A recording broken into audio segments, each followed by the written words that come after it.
ఏమంటారు, మొన్న ఇలా దిగుతోంది ఫ్లైట్ దిగుతుంటే చూశాను పైనుంచి కిందికి. షికాగో పెద్ద నగరం, మా నాయన షికాగో. అదవుతుందా మీకు? You have a different feeling. అక్కడి నుంచి మళ్ళీ ఎగిరాను, డాలస్కి వచ్చాను. డాలస్ చూసి మా నాయన డాలస్, ఇది అర్థమవుతుందా మీకు? బండి తోలుకుంటూ వస్తా ఉంటే రాజమండ్రి, మా నాయన రాజమండ్రిది. You have a different feeling. నేను పాపిని, నేను పరలోకం పోవాలి. ఏంటిది? మతంలో పడి ఉంటే అలాగే ఉంటావు.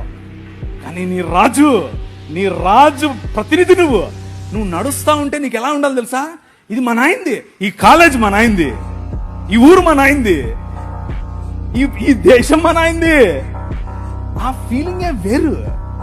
సుప్రీంకోర్టు మెట్లు ఎక్కితే, నేను సుప్రీంకోర్టులో ఒక బిల్ వేసాను, ఒక రిట్ పిటిషన్ వేసాను. అంటే భారతదేశం మొత్తంలో కూడా యాంటీ కన్వర్షన్ బిల్ పెట్టాలి అని ఒకటి పెట్టేట్లే విద్యార్థి అని.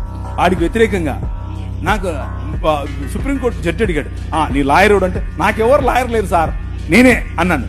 ఏంట్రా నువ్వే మాట్లాడుకుంటావు? మా నాయనదే సుప్రీంకోర్టు. అర్థమైందా మీకు?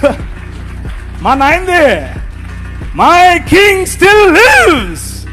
నా రాజు ఇంకా బతికే ఉన్నాడు. ఎవడికి భయపడింది నేను? ఆ కాన్ఫిడెన్స్ వేరు, ఆ లైఫ్ స్టైల్ వేరు.